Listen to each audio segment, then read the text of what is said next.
عراق کا بادشاہ ملک فیصل اول گہری نیند میں تھا۔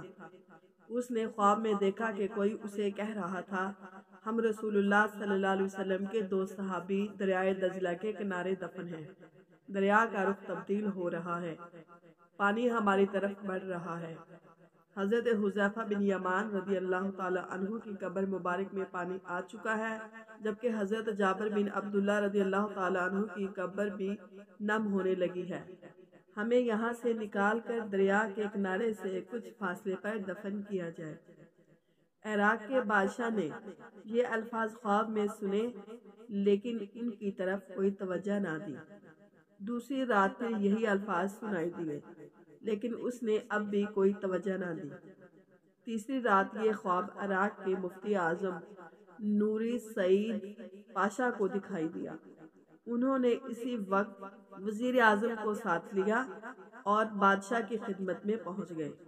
جب انہوں نے بادشاہ سے اپنا خواب بیان کیا تو بادشاہ چونکا اور بولا، یہ خواب تو میں بھی 2 بار دیکھ چکا ہوں۔ اب انہوں نے مشورہ کیا۔ آخر بادشاہ نے مفتی سے کہا، آپ قبروں کو کھولنے کا فتویٰ دیں، تب میں اس خواب کے مطابق عمل کروں گا۔ مفتی اعظم نے اسی وقت قبروں کو کھولنے اور اس میں سے مقدس اجسام کو نکال کر دوسری جگہ دفن کرنے کا فتویٰ جاری کر دیا۔ اب یہ فتویٰ اور شاہی فرمان اخبارات میں شائع کر دیے گئے اور اعلان کیا گیا کہ عید قربان کے 2 دنوں صحابہ رسول صلی اللہ علیہ وسلم کی قبریں کھولی جائیں گی۔ اخبارات میں جو ہی یہ خبر شائع ہوئی تو دنیا اسلام میں بجلی کی طرح پھیل گئی۔ اخبارات کی دنیا اس خبر کو لے اڑی، اور مزے کی بات یہ ہے کہ یہ حج کے دن تھے۔ تمام دنیا سے مسلمان حج کے لیے مکہ اور مدینہ میں پہنچے ہوئے تھے۔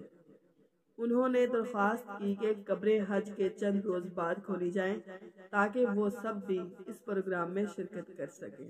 اسی طرح حجاز، مصر، شام، لبنان، فلسطین، ترکی، ایران، بلغاریہ، روس، ہندوستان وغیرہ ملکوں سے شاہ عراق کے نام سے بے شمار پیغام پہنچے کہ ہم بھی اس موقع پر شرکت کرنا چاہتے ہیں۔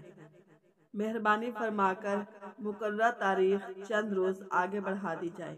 چنانچہ دنیا بھر کے مسلمانوں کی خواہش پر دوسرا فرمان یہ جاری کیا گیا، اب یہ کام حج کے 10 دن بعد کیا جائے گا۔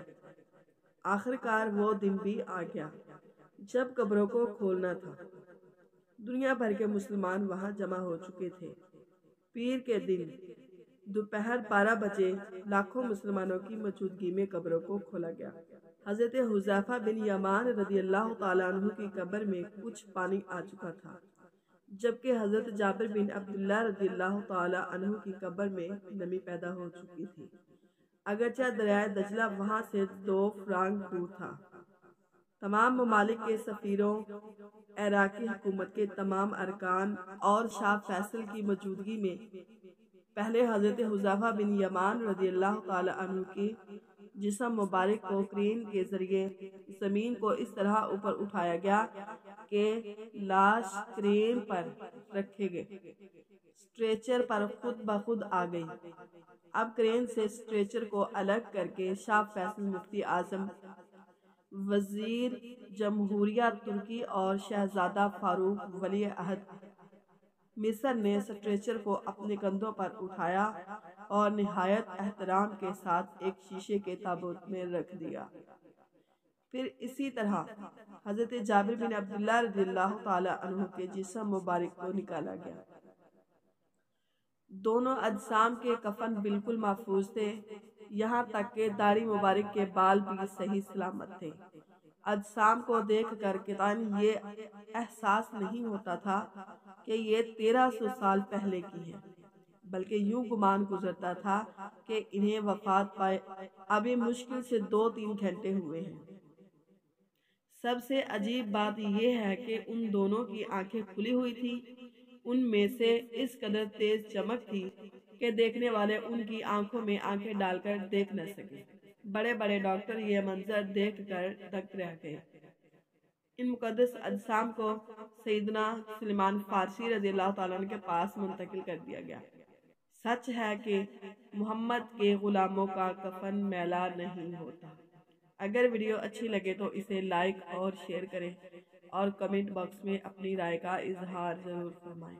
اور ہاں، ماہی 786 یوٹیوب چینل کو سبسکرائب کرنا نہ بھولیں۔ اللہ حافظ۔